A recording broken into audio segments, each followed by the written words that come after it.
Thanks for tuning in to Tapped In. If you're feeling stuck or overwhelmed on the mats, come find your direction in our DFM Coaching BJJ School community. Now, let's get started.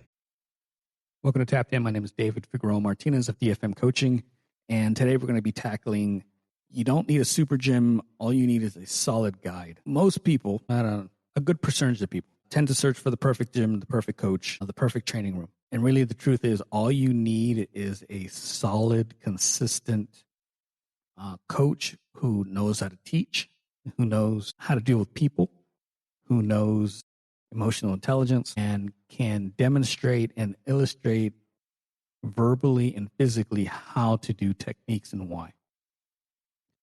The vast majority of people are not pros or even looking to become pros. But yet sometimes, at least here in America, we tend to look at, you're not training out of Legion. You're not training out of Atos. You're not training out of one of the bigger named facilities. Your Jiu-Jitsu probably isn't all that great. In actuality, especially in San Diego, where I'm from, Jiu-Jitsu here is fantastic. You can go to a small gym that maybe has one black belt, maybe has a brown belt, potentially a purple belt, and get great instruction and great feedback, and you learn great technique. There's very little in the terms of technique out there that we haven't seen. It's not a big secret anymore. No one's hoarding VHS tapes of specific techniques anymore. It's everywhere. And the goal should be to find a gym that you vibe with, find an instructor that actually cares for you and cares for the process and goes out of his or her way to invest in you. And sometimes you get to these big name gyms and you may not be getting the kind of attention you could from a smaller gym. If you're a hobbyist going, 2-3 times a week, what do you care if it's a big gym? And I understand, well, people will argue the quality of this and that and training partners, great. If you're a high-level competitor, pro, and you're looking for certain things, you probably want to sign up for the best team possible. Understood. If you're a mother of 3, a father of 4, full-time, got a pension, working on your 401k, and you're just trying to get fit and enjoy life a little bit and learn a cool technique every week, doesn't really matter. Your goal should be to find a place, again, that you can vibe with and that supports you and takes care of you and has a climate that is about people like you, because you may not want to go with the pro athletes and get wrecked.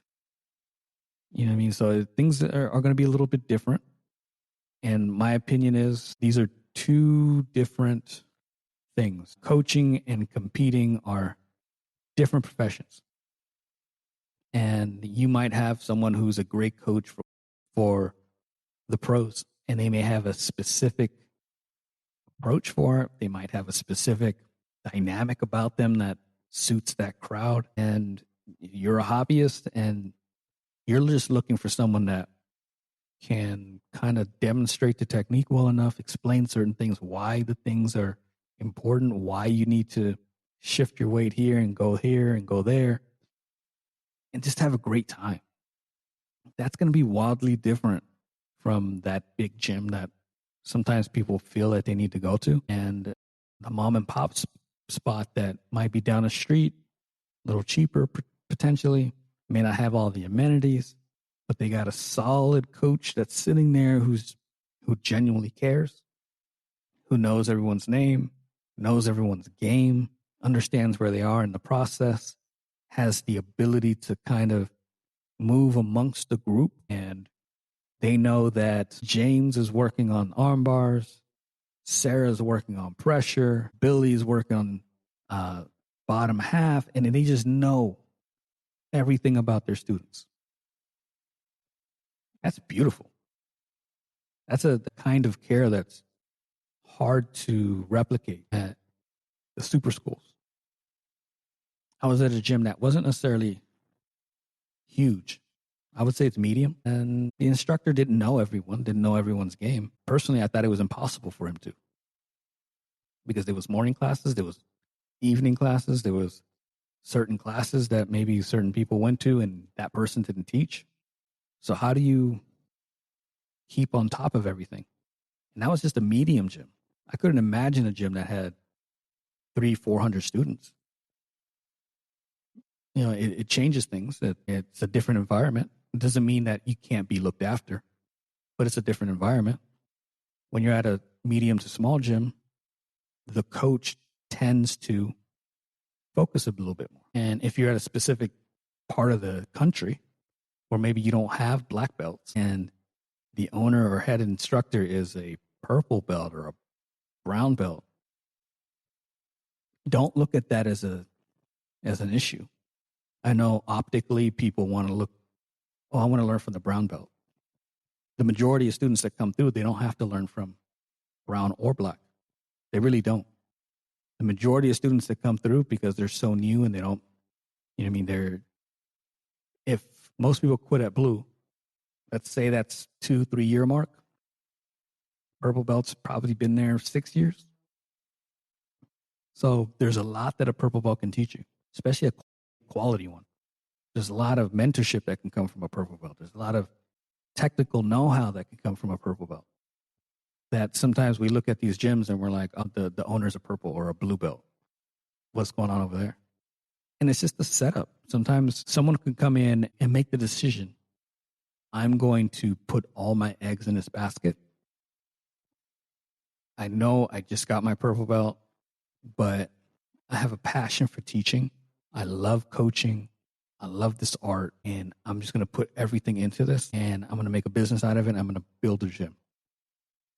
I live in a spot that there isn't a whole lot of gyms. There aren't a whole lot of high level or higher ranking, I should say, belts. And I know that there's a couple of gyms that may have a black belt, but this is what we have. This is what we're going to work with. And that enthusiasm that purple belt has can go a really long way, really long way. And if you're a white belt, blue belt, oftentimes that's all you need for a while. They're getting better, so they're going to be ranking up as you're ranking up. Sometimes we have this view of purple belts shouldn't be teaching or shouldn't own gyms, I should say. And really, it really depends on where you're at and the skill level and the passion that you have for it. Your skill set isn't limited to technical ability. It's how do you run people? How do you have difficult conversations with people? How do you scale training to someone who's apprehensive about starting? How do you coach other coaches? How do you mentor people, both staff and students? I know plenty of black belts that are terrible at this. They're great technical know-how, but they're terrible at building people up and the people skill set, the soft skills as they call it. They don't know how to do that very well. But you might be a purple belt who knows that really, really well, and that'll bridge a huge part of the gap between you and the other gym owners around. I think that most students really, when you get on the mats and you're brand new, all you need is structure, a clean place to train, a place to ask questions, an environment that isn't going to hurt you, that allows you to feel comfortable enough to train something that's dangerous and open up emotionally and ask questions because you feel vulnerable or you don't know something. That's really what we need more of. We don't necessarily need more black belts. We need more gyms that are catering to people as a whole. And sometimes we kind of forget that in how many titles have you won and how many stripes you have on your black belt, and did you win worlds or did you compete at ADCC? It's all silly. It's really about how much time your coach is going to put into you and put into the room and make sure that people are developing and make sure that people feel comfortable enough to open up. Because there's a skill set that I think people neglect. And that skill set is, can I make you comfortable enough that you open up? when you're locked down and you don't feel comfortable in an environment where you can explore, where you can try things out, where you can be like a little lab rat and, hey, I'm going to try this technique today. I might fail miserably and the coach might be watching, but I'm not going to feel like I'm dumb for trying it. There's times when I've watched people explore or go down a rabbit hole for something and the instructor belittled them for doing this exploration. And the belittling forces the student to kind of withdraw and they don't train as freely. Your job is to create an environment where that student feels so open and free. The guard is down. The emotional restrictions are down. Where they can explore things just because it's there. And there's times when I'll see one of my students and they'll go for something. And I know it's dumb. But I encourage it because some lessons have to be learned in person and not via someone else. And sometimes those lessons that you learn tie back into some other success later. Like I might, hypothetically, and I don't have a concrete example, but I might try to cartwheel over something and fall flat on my ass. And I just thought, I'll just go around or I'll go over. But then at that moment, I may have looked dumb. I may have fallen on my ass and the round, if the person got up, got into mount, and the rest of the round sucked. But because I felt so comfortable in the environment, that maybe that cartwheel pass ends up being something later. Maybe I get a little bit of success later with it because my coach didn't belittle me. And then I realized, oh, it's sort of a thing for me. And then I could start cartwheeling past a little bit faster or a little bit better, or a little bit more graceful. When we create these environments where students feel like they can be that lab rat and try random shit out just because it hit them, as long as they're being safe, the thought just hit them, you don't know what else they're going to create. You don't know what other avenues they're going to go into because you don't want people to mimic your style and your style only. You want them to say, hey, I'm just going to go down this rabbit hole here. I don't know where it's going to take me. And then you guide them and you put little guardrails up sometimes. Hey, I wouldn't do this because of this, this, and this. And you just let them know. And then they can make decisions based on that. But that environment is what so many gyms are missing. And a quality purple belt can create that and create genuinely great environments and gyms that could surpass anything that might be happening at a bigger spot with a celebrity coach or whatever. It's really about the consistency, the trust between partners that you can build, the environment, the way a coach explains things, the way an instructor is flexible and shows you how to fail, how to work your way back from failing. My opinion, most people, solid purple belt is all they need.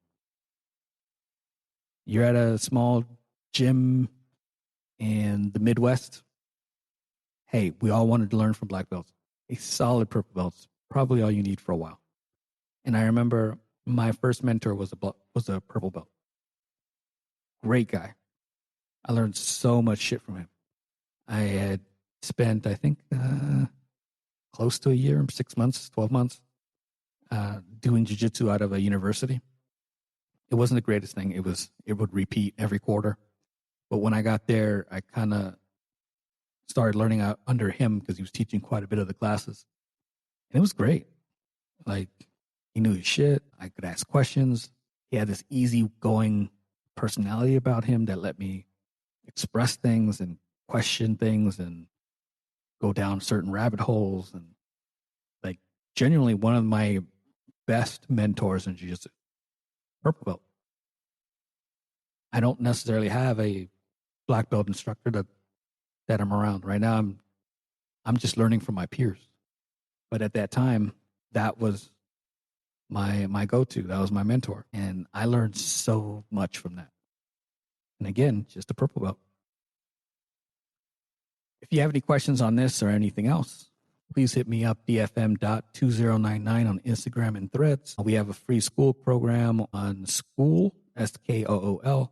You can go into the show notes or look us up, DFM Coaching, BJJ. Free program. I have Q&A, Technique Tuesdays, and all my workshops are videoed and uploaded on there. Please take advantage of it.